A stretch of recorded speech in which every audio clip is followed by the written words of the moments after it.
Panorama 1410, el diario en la radio, de lunes a viernes a las 8 de la mañana. Continuamos aquí en Panorama 1410, ya estamos recibiendo en estudios a la diputada Ana Olivera, con la que siempre es un placer conversar, porque las charlas fuera de micrófono no tienen desperdicio, son increíbles. Pero bueno, gracias por acompañarnos, Ana, en la mañana de hoy, en esto presencial que también le da otro toque, ¿no? Otra forma de comunicarnos. Gracias por estar aquí esta mañana, Ana. Gracias a ustedes. Ustedes saben que yo soy vecina, sí, y me mudé, pero 1,5 cuadras más lejos, o sea que no tengo cómo perderme. Sí. Decidí quedarme ¿Y en el usted barrio. estuvo lejos en serio? Usted vivió en Francia, Ana, en un momento, ¿no? Viví 7 años en Francia. 7 años en Francia, Sí. mire usted, Ana. Sí, Qué linda historia. Viste, tenemos para hablar rato. Yo No, igual no por quiero eso. hablar de cosas porque como que tenemos poco tiempo, pero bueno, sí, Ana estuvo lejos en serio, estuvo en Francia. 12 años, estuve 4 años ¿Y escuchó en más Cuba. tango allá o acá? No, acá. En mi casa se Acá. escuchaba tango. Bien. En mi casa se escuchaba tango. Y después, que viví en Cuba 4 años, en Cuba se escucha mucho tango. Inclusive había sobre ahí el malecón un boliche que se llamaba La Pampa, ¿no? Y un hombre que, Escalante creo que se llamaba, o Escalada, una cosa así, que lo mirabas y era Carlos Gardel, ¿no? Mire usted. En esa época que yo estuve, en la década del 70, además veías todas las películas viejas con Hugo del Carril, todo, o sea, es decir, hay mucha influencia, así que la Claro. mezcla de tango, son y... Un lugar muy cercano, digamos, ¿no? También, claro, sí. qué bueno eso, ¿no? Ana, un año pasó ya de inicio de este gobierno, un año también de legislatura, un momento, si querés, de balances, de análisis que se han venido haciendo en casi todos los sectores, el propio Frente Amplio, obviamente la calle Pou con su comparecencia ante el legislativo y a su vez en una entrevista al día siguiente, o sea, que lo había muchas personas. ¿Cuál es tu visión de este primer año que toca ser oposición? Bueno, dijiste varias palabras que cada una merece su análisis. En primer lugar, creo que creo que el gobierno aplicó su programa más allá de la existencia de la pandemia. Primera evaluación. Es decir, aquí había un programa, cuando nosotros hablábamos que el programa en particular del herrerismo, pero luego el acuerdo firmado de la coalición, apuntaba a una disminución del rol del Estado, es decir, que iba a generar desmantelamiento de determinadas políticas, por los dichos, nos decían que aventábamos fantasmas y que esto no era así. Y se avisaba que iba a haber una ley de urgente consideración que no sabíamos mucho en qué iba a consistir. En realidad, a mí me tocó participar de la comisión de la ley de urgente consideración, participar de la comisión de la rendición de cuentas, porque integro la comisión del presupuesto y del presupuesto. Y las tres cosas van juntas. La ley de urgente consideración, que no es urgente y no es un eslogan, no es urgente para la vida de la gente.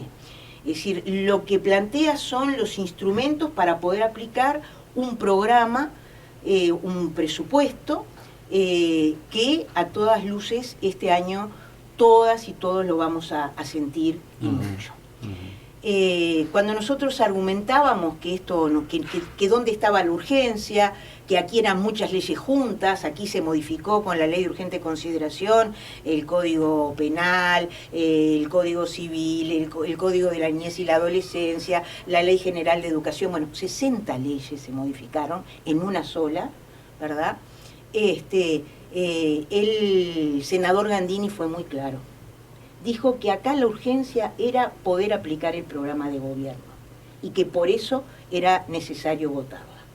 Es decir, cuando nosotros decíamos nada de lo que acá está planteado, y entonces es una transformación muy importante que a veces la introducción de una palabra cambia sustantivamente el sentido. Eso es lo primero, o sea, una transformación que habilita a las medidas del presupuesto. Las medidas del presupuesto Es decir, son medidas que tienen que ver con la disminución de los salarios, es decir, o sea, en el presupuesto claramente está establecido lo que ya vimos, ¿no? Una disminución de salarios para los públicos, una disminución de salario para los privados, pero no está en el presupuesto, pero está en en el planteo que se hizo y ya se está viviendo. Y más complejo va a ser para enero del año que viene. Ya los jubilados lo vivieron, pero con el índice medio de salario, enero del año que viene va a ser muy complejo para los jubilados. Entonces, en primer lugar, un apresuramiento para cumplir con el programa de gobierno. Y junto con eso, el tema de la pandemia, que de alguna manera da un paraguas, es decir, para tomar determinadas medidas. Creo que en mi evaluación, más allá, que yo no desprecio las encuestas, nunca las desprecié. Es decir, creo que uno tiene que mirar atentamente para actuar, porque eso no quiere decir que uno no esté convencidas que en la ley de urgente consideración, es decir, allí hay medidas que nos quitan derechos, que nos quitan garantías, es decir, y que el presupuesto aprobado, es decir, para el quinquenio, pero para este año en particular, es muy complejo, y que a su vez hay temas que están encubiertos en una serie de palabras, es decir, que nos engañan, ¿verdad? Es decir, hay un marketing muy importante en todo lo que ha hecho el gobierno durante todo este año, donde hay una serie de palabras que se repiten: libertad, transparencia, es decir, la gente está en el centro. Estoy pensando en las discusiones que hasta inclusive a veces en la bancada, en toda la comisión, no solamente el Frente Amplio, ya era motivo de broma determinadas palabras que se repetían sistemáticamente. Pero nadie puede decir que la meta fiscal es transparente, porque la preguntamos cuando vino en la ley de urgente consideración, la preguntamos cuando vino en el presupuesto, la pedimos por escrito porque fue un acuerdo que se hizo, y seguimos sin saber en qué consiste la meta fiscal. Sin embargo, sí sabemos que si la meta fiscal no se cumple, es decir, no se van a cumplir siquiera los aumentos salariales que ya están acordados. Y entonces ahí vos me decís de la oposición, perdona que trate de esta manera. No, por favor. Creo que nosotros no logramos transmitir esto que te estoy diciendo al conjunto de la ciudadanía. Que la ley de urgente consideración y todos los debates que tuvimos, más allá que recibimos a más de 120 organizaciones sociales, pero cada organización social vino por su punto, ¿verdad? Por el tema que estaba allí. Algunas cosas logramos transformar y otras no logramos transformarlas, y allí quedaron. Entonces, para mucha gente la ley de urgente consideración es la LUC, una sigla que yo la nombro siempre porque parece hasta simpática decir la LUC, y que yo que he estado juntando firmas todo el mes de enero, es decir, la gente firma, y todavía no empezó a preguntar, pero cuando te pregunta te das cuenta, es decir, que qué poco logramos, es decir, que se conociera de los contenidos de la ley.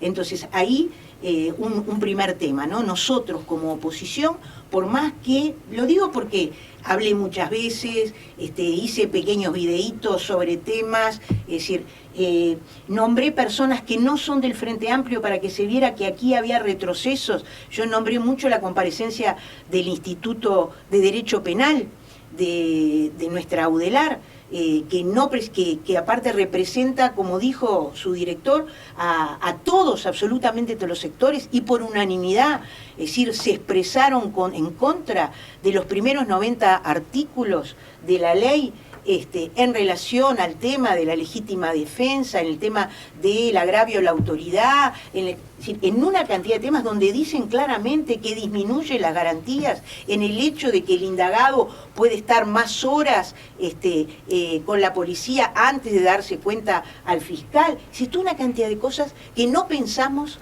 que tienen impacto sobre nuestra vida. O los eslogan mejoramiento, con el tema del mejoramiento del sistema de alquileres para alquilar sin garantía. Lo que le da garantías es al propietario que, aunque seas buen pagador, si contratás en este sistema, es decir, podés ser desalojado en 15 días. Es decir, pero bueno, esto... Sí, hay un montón de cosas como parecen desconocerse entonces, o no se han logrado instalar en la discusión. Exactamente. Entonces ahí digo, responsabilidad de la oposición de cómo encontrar mecanismos si los medios no te abren los medios, ¿ah? Bueno, para esa es otra igual, de las igual cuestiones que se discuten, lograr, ¿no? con la capilaridad, con el encuentro con la gente, es decir, lograr instalar, es decir, hacia qué estamos caminando. Y desde el punto de vista de las políticas sociales, que no quiero dejar de hablar de esto, creo que tenemos en el mejor de los casos, una gran incertidumbre. ¿Ah? Se habla de todo lo que se invirtió el año pasado en políticas sociales, a partir del Fondo COVID, pero no se dice lo que se recortó de no ejecución, es decir, en las políticas que se llevaron adelante, que eran de carácter permanente, ¿verdad? O sea, el programa Uruguay Trabaja, que es un programa que permitía a 3.000 personas por año, se votó una ley en el Parlamento que ahora admite, le saca tope, la votamos, es decir, el quitarle el tope. Tenemos preocupación por cómo va a ser el acompañamiento, porque no es un programa de trabajo, es socioeducativo laboral, pero en lo concreto estaban los recursos, estaba la licitación hecha, estaban adjudicadas las instituciones, no se ejecutó en el año 2020. Y eso no está en ninguna rendición, ¿verdad? El programa Uruguay Trabaja no se ejecutó en el año 2020. ¿Qué siente Ana cuando lo escucha el presidente decir, por ejemplo, que dijo en el discurso que se aumentó en un 60% los planes sociales? ¿Qué le pase? Bueno, ¿qué análisis hace también? Por eso es lo que te estaba diciendo, o sea, lo que hubo, ese aumento, es que, utilizándose herramientas que existían, se dio determinadas partidas de dinero, desde mi punto de vista, insuficientes, es decir, sobre todo a personas que no estaban cubiertos por los planes existentes y que estaban que quedaron desocupadas, o que estaban en seguro de desempleo, ¿no? Es decir, pensemos que llegamos a tener 200.000 personas en el seguro de desempleo. Pensemos la cantidad de empresas que terminaron cerrando. Pensemos, ¿no? Entonces, y pensemos que el seguro de desempleo no es cobrar todo el salario. Es decir, ¿cuánto tiempo resistís cobrando 40% menos de lo que cobrabas en tu presupuesto? Yo lo vivo en mi familia. ¿Ah? Un año de seguro de desempleo porque mi hermano más chico trabaja en el turismo. Hace un mes, despido. ¿Ah? ¿Por qué? Porque la empresa no banca más, porque no, en realidad sí. La tarea... Pero ¿cuántos hay así? Vuelvo al tema de los planes sociales. Es decir, el Sistema Nacional Integrado de Cuidados, congelado. La ley del sistema de cuidados dice que tiene que ser progresivo. Nunca se reunió, no se hizo el plan quinquenal, es decir, para el sistema de cuidados. Se hablaba de como que era un programa, se llegó a decir que era un programa, es decir, para países ricos. No es un programa, es un sistema, no es solamente el Ministerio de Desarrollo Social, y promueve la autonomía de las mujeres, tanto que hablamos del tema de las mujeres en el mes de marzo. Es decir, ¿por qué? Porque en el imaginario colectivo, la igualdad entre hombres y mujeres, es decir, es una transformación cultural, pero requiere de medidas concretas, materiales, para poder producir esa transformación cultural, y la autonomía económica pasa por tener las posibilidades de trabajar, y el tema de los cuidados, como en el imaginario las mujeres somos las que cuidamos a las niñas y niños, a las personas mayores, a las personas con discapacidad, era una necesidad de hace muchísimos años. Las organizaciones sociales de mujeres y feministas pelearon años por los cuidados, ¿verdad? Tanto es así que existe una red pro cuidados que permanentemente está planteando su preocupación. ¿Ah? Y bueno, ¿qué es lo que sucedió? O sea, no hay postulación para asistentes personales. ¿Ah? Es decir, y a su vez no ha habido capacitación para asistentes, para asistir. Es decir, o sea, es que yo me postulo para tener un asistente, y eso es muy importante para las familias, ¿verdad? Y simultáneamente es un trabajo formalizado, el de él o el asistente personal, a través de Banco de Previsión Social. Nunca nos dieron una respuesta clara. Lo preguntamos en diputados, y nos hablaron, como yo digo, de las patologías. No, porque hay casos, porque está bien, siempre todo es mejorable. Y justamente se había creado a finales del periodo pasado un equipo que tenía que mirar detectadas determinadas patologías, por ejemplo, vinculadas con el tema del despido, es decir, quién pagaba el despido, bueno, todas esas cosas, ¿verdad? Es decir, había una comisión para analizar cómo canalizar las denuncias. Como no hubo transición, y esto es lo otro que hay que decir, ¿verdad? O sea, nosotros tuvimos una transición y en todos los ministerios fue prácticamente igual, donde participó el ministro y su secretario, pero las direcciones, es decir, los directores que se fueron, es decir, no conocieron prácticamente ni tuvieron tiempo de intercambiar con los directores que venían. El sistema de cuidados generó en el quinquenio pasado 7.000 puestos de trabajo. Era una magnífica oportunidad cuando estamos hablando de la destrucción de puestos de trabajo. Sí, inclusive se hizo un protocolo para que los asistentes personales pudieran trabajar en los hogares, y quedó congelado. ¿Pero esto está en estudio o la respuesta que fue, qué respuesta? Ahí está. Segundo, cuando van al Senado con el presupuesto, porque no sabemos cuál es el presupuesto que tiene el sistema de cuidados. Eso se lo volvimos a decir al ministro la semana pasada, ahora les voy a contar. Pero cuando fueron al Senado, entonces el ministro lo que dijo respecto al sistema de cuidados es que en realidad ellos lo que estaban analizando era que en la comisión que está estudiando los temas de la reforma de la seguridad social se incluyera el tema de cuidados. O sea, pasó de marzo a finales de año y en realidad no había propuesta concreta para el sistema de cuidados. El ministro estuvo el 25 de febrero en el Parlamento, convocado por la Comisión de Población y Desarrollo que integro, y estaba convocado por un tema muy específico, que era el tema calle, pero igual le volvimos a preguntar sobre el tema, no se refirió al tema porque no estaban las personas, y estamos presentando en el día de hoy un pedido de informes, porque como le explicamos al ministro, cuando vino el presupuesto, en el presupuesto está junto los aspectos del sistema de cuidados que le corresponden al MIDES, y también el Programa Nacional de Discapacidad, pero no está desagregado qué cosa es para quién, ni menos qué cosa dentro del sistema de cuidados tiene que ver o con las becas de inclusión o tiene que ver con los asistentes personales, etcétera. La asignación precisa no figura. La asignación precisa no figura. Y tampoco fue capaz de presentar el ministro los planes específicos para cada una de las áreas. En este caso vos decís, ¿hay un plan para el sistema de cuidados? De parte del no está elaborado el plan. No está elaborado. No está elaborado el plan, y eso es un cumplimiento con la ley, además, porque la ley da un plazo en el primer año de gobierno, que son 3 meses, para tener la elaboración hecha por la Junta de Cuidados que preside el ministro, pero que está integrado por ANEP, está integrado por INAU, está integrado por ACE, está integrado por el Ministerio de Trabajo, está integrado por el Banco de Previsión Social.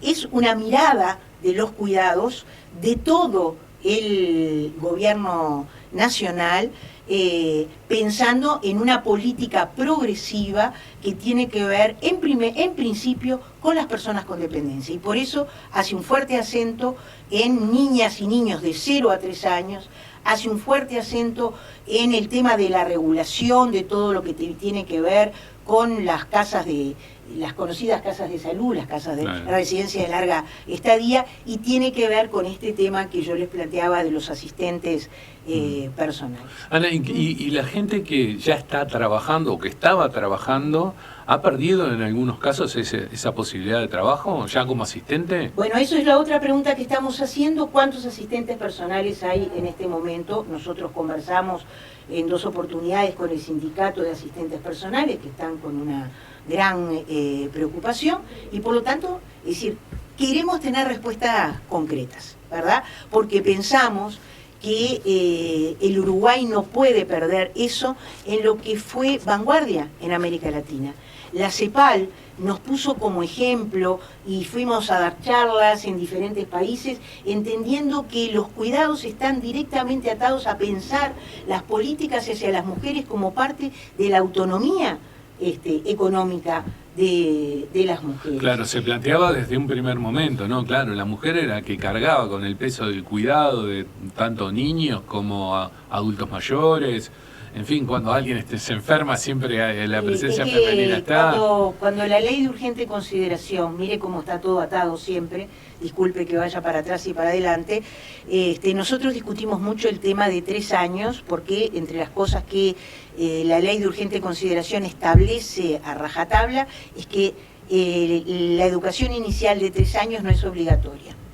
Y nosotros dijimos, efectivamente, nosotros no queremos que sea obligatoria, sino que sea de acceso universal, que eran los acuerdos que teníamos en el sistema de cuidados.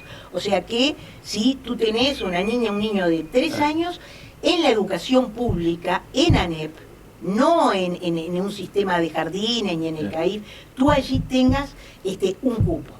Y allí encontramos diversas respuestas, desde no vamos a generar espacio por las dudas, hasta, bueno, sobre este tema no todo el mundo está tan de acuerdo, porque hay quien piensa que los niños la niña de 3 años tienen que estar con la familia. Entonces, estos son retrocesos. Y por eso nosotros decimos, cada familia toma la decisión que quiere. Ahora, es decir, hay mucha mujer que está al frente de su hogar, y que para poder trabajar y tener un trabajo continuo de horas, es decir, requiere de tener un espacio de 3 o en el plan CAIF de 0 a 2. Bueno, cuando vino primaria nos quedó mucho más claro, y con el presupuesto totalmente, porque primaria plantea que ellos en realidad se van a dedicar a absorber a las niñas y los niños de 4 años que vinieron del plan CAIF, ¿verdad? O sea, nosotros promovimos mucho, es decir, en la medida que tú incrementás la propuesta, la oferta, ¿no? Es decir, crece la demanda. Sí, sin duda, los CAIF lo que han crecido. Ahí está. Y por lo tanto, para el plan CAIF vuelve 3 años, cuando nosotros queríamos que se especializara en 0 a 2 y siguiera aumentando la cobertura, además de diferentes modalidades. Creo que esta es una discusión que está abierta, bueno, que la red Procuidados la tiene muy presente, y sobre los cuales nosotros vamos a ir trabajando. Entonces, estos son aspectos que las cifras que dio el presidente los otros días no contemplan, porque a mí, ¿qué me quiere decir? O sea, hay las cifras, ¿no? La cifra de la cantidad que se va a invertir en el fondo COVID de este año. Ahora, tú la comparás y es menor a la cifra que dijeron el año pasado que se iba a invertir. Por ejemplo, entonces, de una cantidad enorme de números sin contextualización, no me dicen nada, ¿no? Me cuentan cuántos cupos hay para las personas en situación de calle. Ahora, el ministro el otro día dijo con claridad, está creciendo la cantidad de personas en situación de calle y de personas que no eran las clásicas que hace mucho tiempo que están a la intemperie o que están buscando un centro, un refugio, como la gente le dice. Lo dijo el ministro, está en las actas muchas veces no son el libro íntimo del Parlamento, es decir, pero en las actas uno encuentra los elementos, ¿no? Y bueno, nosotros le preguntamos además al ministro, bueno, ¿y cómo se cubrió? Porque se habla de 3.400 cupos ahora, ¿no? No, es decir, nosotros recurrimos al fondo COVID el año pasado, y bueno, pero si la ministra de Economía habla de que va a haber, o que hay, y va a haber 100.000 nuevas personas por debajo de la línea de pobreza. El ministro de Trabajo va más allá, porque el ministro de Trabajo habla de 4% más. Cada punto porcentual de personas por debajo de la línea de pobreza son 35.000 personas, y siempre estamos hablando de personas. O sea que estaría hablando el ministro de Trabajo de 140.000. Después, el secretario de Presidencia dice que lo que pasa es que las cifras anteriores, no, como que había más gente por debajo de la línea de pobreza de la que se pensaba.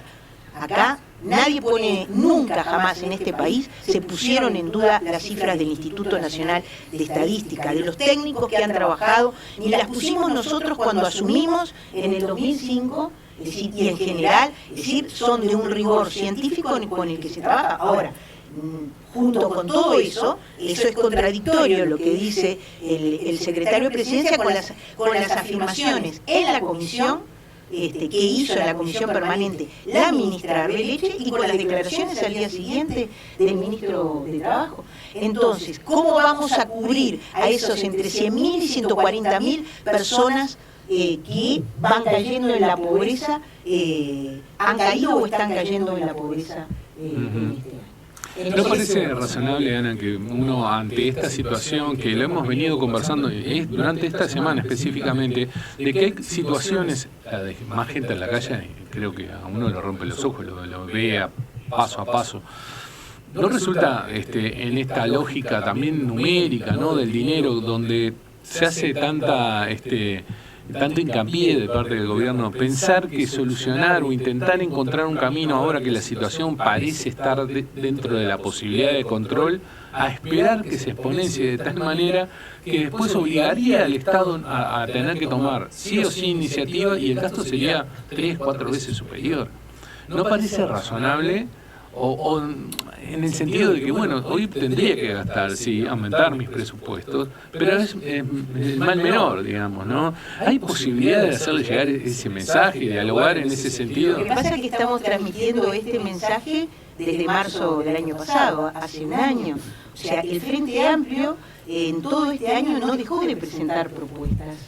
Y propuestas que en realidad algunas, y ahora al final del periodo, es decir, también algunos socios de la coalición han hecho, ¿verdad? Es decir, no tan monolítico como fue al inicio. Y nosotros por eso, es decir, volvimos a plantear, esta vez, en aquel momento, en marzo, fueron una batería de medidas, eran 17 propuestas, es decir, después nosotros nos concentramos a nivel del Parlamento en 7 proyectos de ley y 5 minutos de aspiración, después se le pide la entrevista al presidente, o sea, sistemáticamente los técnicos y el equipo de conducción política del Frente y las bancadas hemos estado produciendo.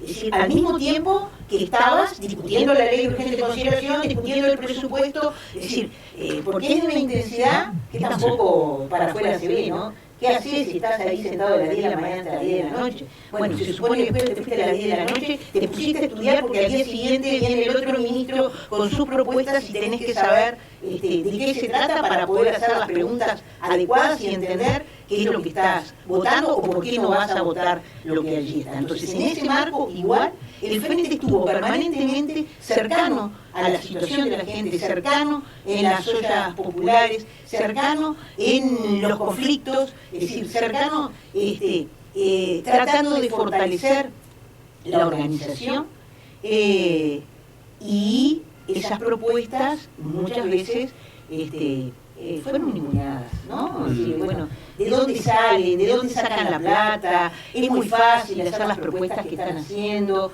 En realidad,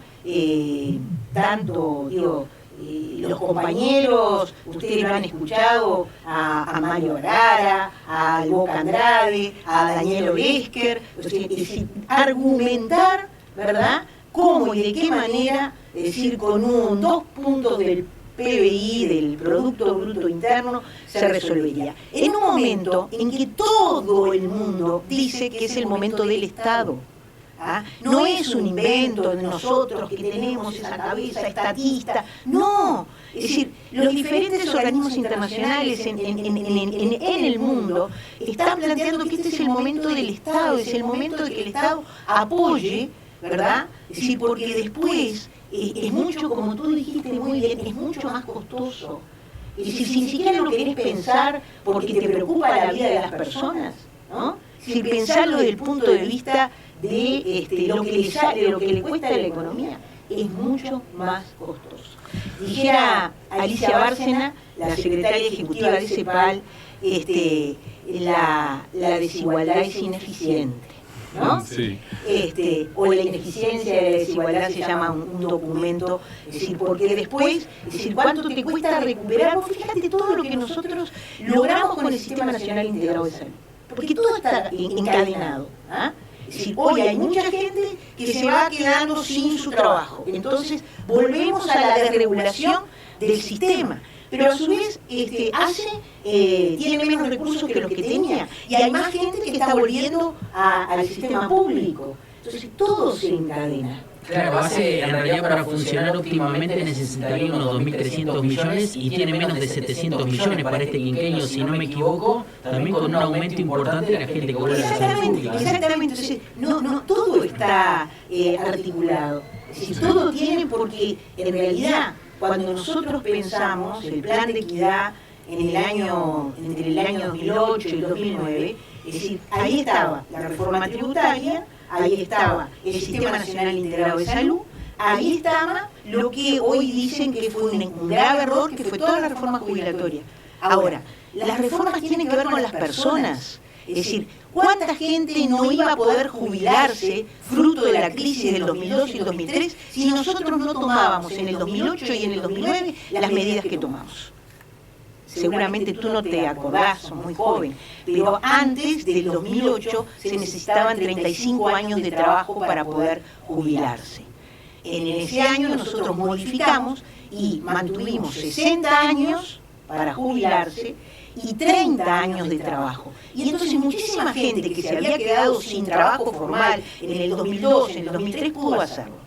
Pero aparte, que es lo más criticado, modificamos la jubilación por edad avanzada y creamos una escala de manera de que tú, es decir, tenías un porcentaje, si habías tenido 28 y si habías tenido 25, o sea, y además creamos otra cosa, o sea, ya visualizamos la necesidad de la perspectiva de género en nuestra seguridad social, no visualizamos, empezamos a concretarla, que es un año, la consideración de un año por hijo para la mujer, para su jubilación, considerando lo que llamamos el trabajo no remunerado de las mujeres. El primer año de aplicación se jubilaron 5.000 mujeres que nunca se hubieran jubilado. Es decir, al día de hoy se han jubilado más de 40.000 haciendo uso de esta ley. Todo eso fue un paquete, ¿verdad? Es decir, ese paquete es el que, vía las transformaciones que se quieren hacer en la seguridad social, es decir, vía lo que está sucediendo con las asignaciones familiares. Yo no hablé de lo que está en el presupuesto de las asignaciones familiares, es Frankenstein. Es decir, o sea, se plantea que las asignaciones familiares van a pasar a ser competencia del MIDES, ¿verdad? Es decir, pero no le quita todas las competencias al Banco de Previsión Social. Yo se lo dije al ministro con total franqueza. Pablo, consulte con los especialistas del Banco de Previsión Social, están cometiendo un error con lo que están haciendo. No se le puede dar la potestad al Ejecutivo de que modifique la ley que crea la asignación familiar del plan de equidad. Entonces, eso es parte, es decir, del sistema, como yo digo, que es decir, no nos damos cuenta, pero se va desmontando. Bueno, y con esto, Ana, de parte del gobierno se dijo que en el MIDES se había aumentado el presupuesto cuando en realidad hubo una reasignación, ¿verdad? Exactamente, o sea, lo que se hizo fue los rubros que estaban en el Banco de Previsión Social de asignación familiar pasaron a ser parte del presupuesto del MIDES, pero con un condimento nada menor. Y mirá que me he desgañitado hablando de esto. En el Banco de Previsión Social, esos 700 millones es un costo estimativo. Es decir, tiene una calificación específica. Porque si el dinero da para 3.000 y tú sos el que llega con el número 3001, no te pueden decir, no, bajo la cortina no hay más plata. Eso no existe. Para algo que es un derecho. O sea, no hay una flexibilidad. Entonces, al pasar al MIDES, pasó como un rubro fijo. E hice la pregunta específicamente. Porque sinceramente pensamos, estaba Mijail Borja sentado atrás mío como asesor, que era un error, que había sido un error, ¿verdad? Entonces dijimos, bueno, y el ministro nos dijo, no, ese es el dinero que está asignado al programa, porque si uno gasta más de lo que tiene asignado, eso afecta a otros programas. Entonces ahí es donde está el error, no son programas. Es decir, son derechos consagrados por leyes que se manifiestan después en dinero presupuestal estimativo, pero que todos los que cumplen los requisitos pueden ejercer ese derecho. A ver si entendí bien ahora entonces. O sea, si yo tengo el beneficio de obtener la asignación al haber un monto congelado, puedo quedar fuera del sistema, digamos. Eso es lo que nosotros estamos... O por lo menos queda la pregunta, ¿qué pasa? Queda la pregunta, ¿qué pasa? Porque la respuesta fue, no, acá no se puede gastar más de esto. Bien. Entonces, o sea, bueno, puede ser que vayan a hacer una revisión, puede ser que vayan a modificar los criterios, y eso significa modificar toda la ley, que es lo que no hacen, es decir, y facultan al Ejecutivo para hacerlo. La ley dice que podemos llegar hasta 500.000 personas allí, y en realidad esto limita, si vos mirás lo que dice la ley, es contradictorio con esto. Por lo menos te queda la duda y la respuesta no va en el sentido de que era un error, sino que era algo que había sido pensado de esa manera. Bien, Ana, sabemos que tenés que irte y que estás apurada. Te hago una pregunta. ¿Tenemos que esperar un cambio en el rol de la oposición del Frente Amplio?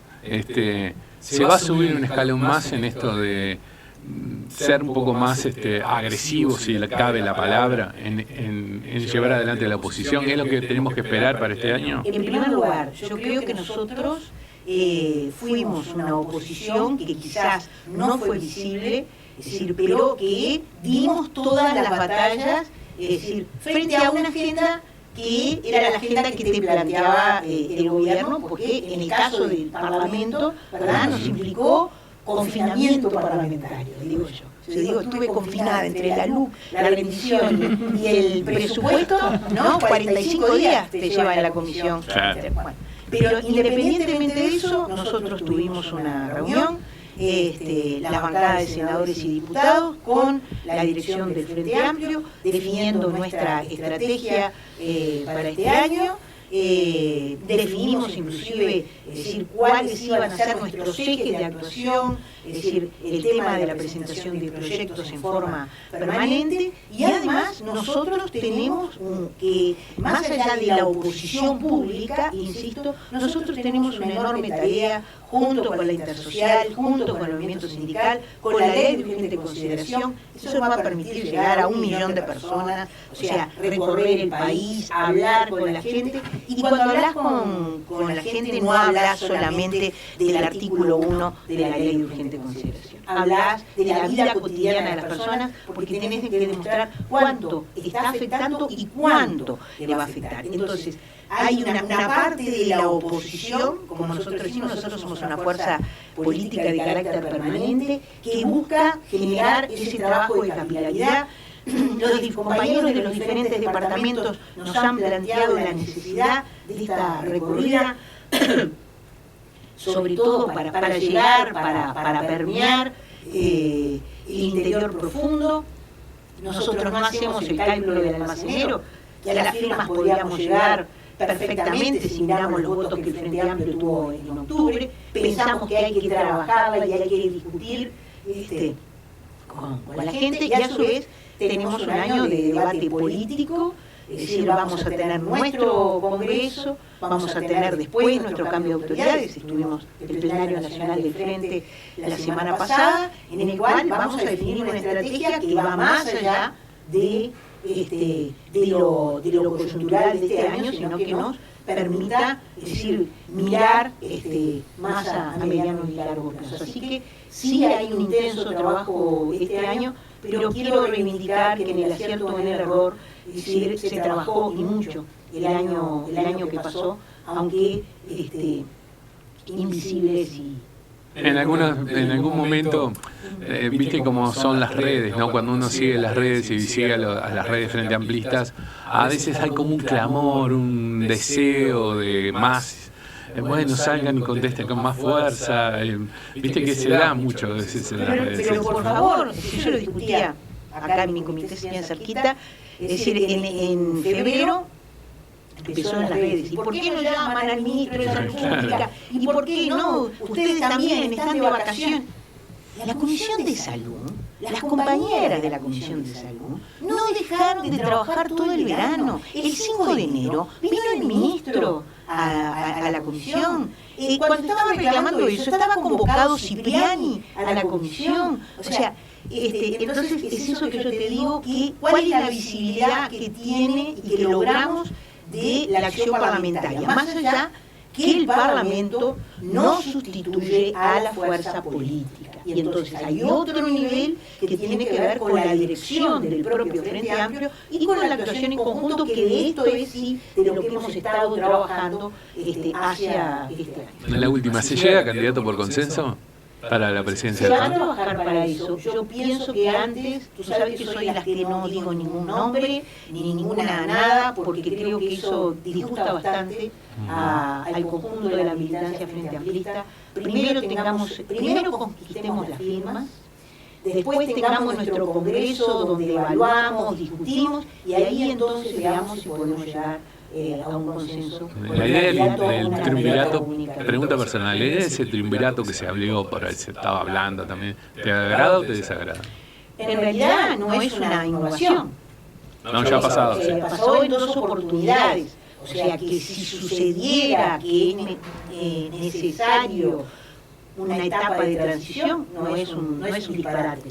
Pero no sé en qué está ese debate. Ana, ¿cómo va a vivir el 8M? Ya le pregunto este día de lucha tan importante que bueno que se viene el lunes, ¿no? Linda pregunta, porque voy a estar en un lugar en el que hace muchos años que transito. Voy a salir de la Plaza Casaballe. Nos concentramos en la Plaza Casaballe, que este año, al no poder hacer una gran marcha, lo que hay es en diferentes zonas, diferentes tipos de actividades, en diferentes horarios, inclusive, ¿no? Es decir, porque por acá, por ejemplo, en esta zona está lo de la Plaza del Lloreno, que es a las 6 de la tarde, y en otros lugares se sale del cerro, y nosotros, en este caso, las parlamentarias del Frente, decimos que vamos a salir desde la Plaza Casaballe. Hay 3 puntos de concentración en esa zona y vamos a marchar hacia la Gruta de Lourdes. De hecho, en la zona, mañana ya pasó el aviso, la zona, en la obra ecuménica, que es uno de los puntos de concentración, la Plaza de Palos, allá en el viejo barrio Borro, hay jornadas de preparación, de cartelería, ¿no? Hay invitaciones a participar. El centro cívico en el que ustedes han visto, que yo insisto permanentemente porque es un pulmón para la zona, se está preparando también, porque aparte no es solo el 8 de marzo, es marzo, mes de las mujeres. Muy bien. Bueno, conversamos esta mañana con la diputada Ana Olivera, a quien le agradecemos estos minutos, y como siempre toda la charla que tenemos a veces fuera de micrófono también es muy ¿Cuándo se vacunaría a la disparada? Así ya que la tenemos acá, le Sí, me voy a vacunar. No es que me vacunaría, me voy a vacunar. Bien. perfecto, muy bien. Bueno, gracias Ana por estos minutos. Al contrario. Panorama 1410, el diario en la radio, de lunes a viernes a las 8 de la mañana, para estar al día con todo lo que sucede en lo nacional e internacional. Panorama 1410.